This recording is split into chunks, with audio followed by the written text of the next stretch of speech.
Right, and yesterday the president was speaking about matters of maize and indicating that the investigations are sort of concluded, and also they have cleared the process of procurement of maize from farmers, and of course giving that directive to the Ministry of Agriculture to go ahead and allow the NCPB to procure 2 million bags of maize at the price of 2,500 shillings per bag. Not bad, from 1,400. Yes, the price in November was 2,300, and some of the politicians and farmers in the region, in the Rift Valley region, were up in arms, saying that it is still, it would be a loss for them.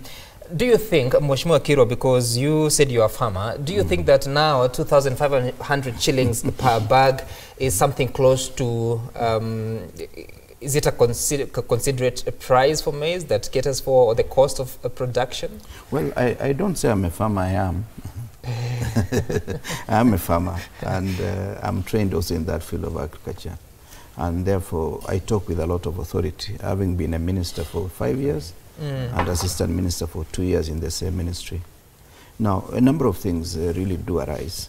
One is the fact that the price is not as bad as it was before, and I want to thank the president most sincerely.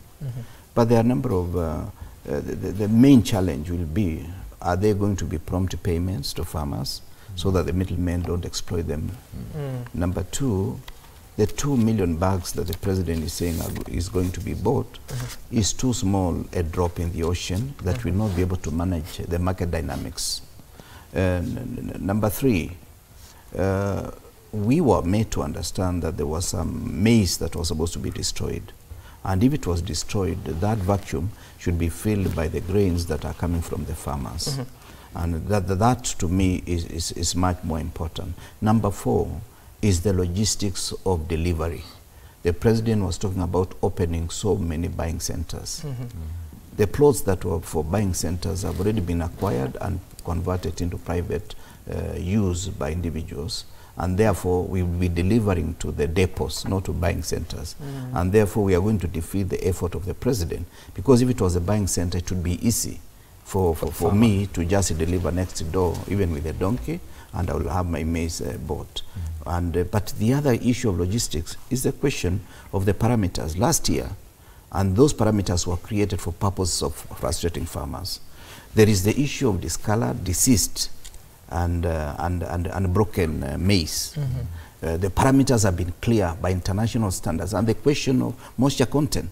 Last year, they created conditions that took the farmers to demonstrate in Mossbridge for their maize to be bought under the old parameters, which are standard international.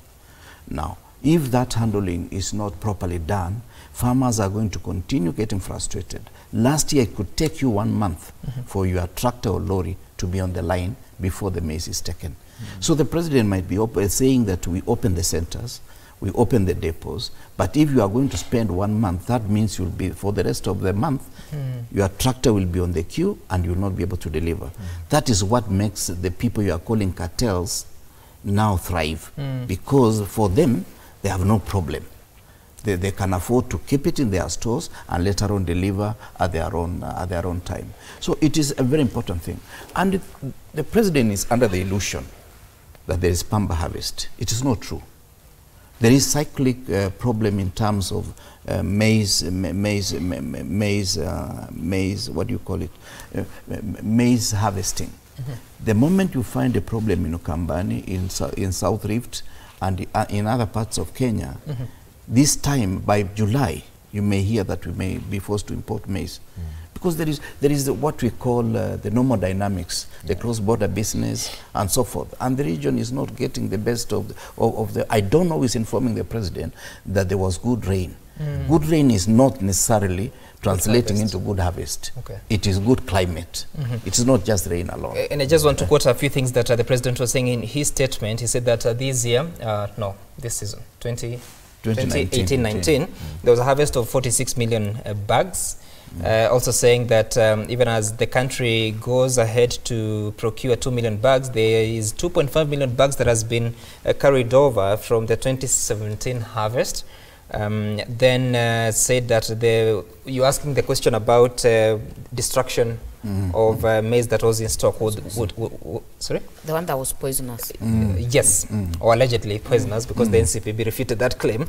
Now the government says that they will be releasing 1.7 million bags of 90 kgs to maize millers at the price of 1,600. It will be processed into unga for human consumption, and then 300,000 bags of maize to be released for animal feed at 1,400 shillings per bag. So that's a total of 2 million bags of maize, and I think that's what they will be trying to replenish with this procurement. But excuse me, even as we look at this and the conversation that was last year, we were told that 60% of the maize in stock is unfit for human consumption. Then the NCPB, the Ministry of Agriculture, KEFIS, and some other organization, I believe it's KALO, Kenya Agriculture Research and Livestock Organization, they went ahead to sort of investigate.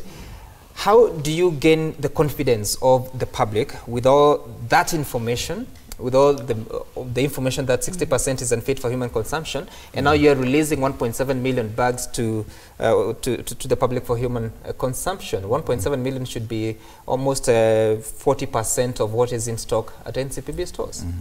I think just like education, you see the pronouncements we make, and when you're sitting in a position like that, every time you make such a pronouncement, you really must be ready to back it up.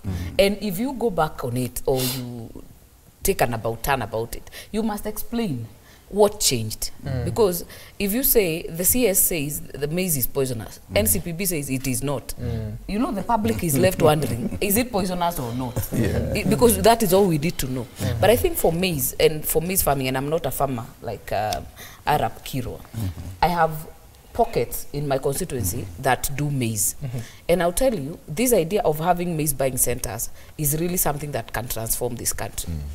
I remember when I was in the Senate last Parliament, there was even a petition to actually make primary schools the buying centers, just the way we have them as voting centers for the areas that are maize producing.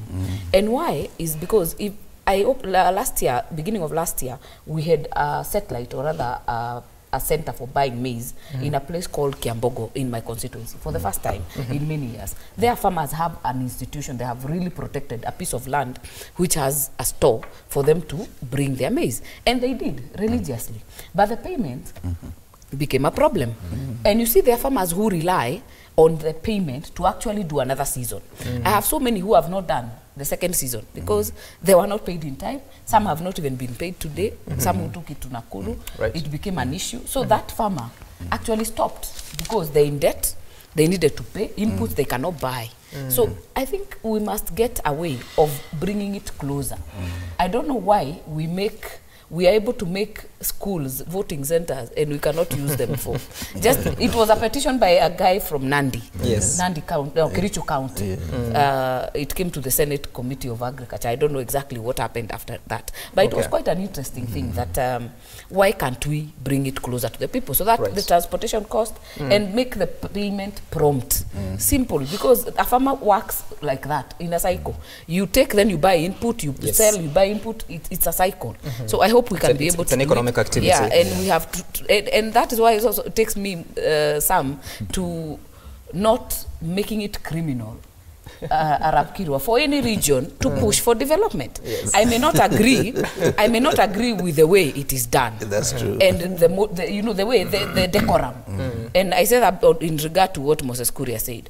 I may not agree with the decorum. It looked like a drunken stupor. But in terms of the content, I think every region is at liberty. And the maize farmers did that. I mean, now the president has pronounced himself 2,500 from what had been proposed. Is that a success or not? It is a success. We've seen Kalonzo take his troop to State House to push for dams in Ukambani. Is that wrong? It is not. I think we must not make it criminal. But of course, we must exercise decorum in the way we do it. But resources are scarce by nature. So there is no region that will be self-sufficient ever. Every president will get petitions. Even us will say we are not having enough, even when you have some. So every region will keep pushing. But the way we do it has to be proper, has to be a good example to our kids. I was releasing my Form 1 sponsored kids the other day, and I was telling the parents, everything you do is actually reflective to your child. So even the words we utter as parents and as leaders must be able to be good role models. Whether you're an MCA or you're a governor, whatever you say must be able to be reflective of what society we want to bring up tomorrow. All right, Mheshimiwa, I'm sorry, Botoma. Say amen. Maybe one day you'll I'll not give an opportunity to comment about this, but the last time I spoke to Albin Sang, the acting managing director of NCPB, I think it was sometimes in December, he told me of the challenges that they were facing, that in as far as having to have the buying centers operational was going to be a challenge, because they do not have manpower. The manpower, as well as the machines that they need to use, because they need to test for moisture, they need to weigh that maize, they need to test for aflatoxin.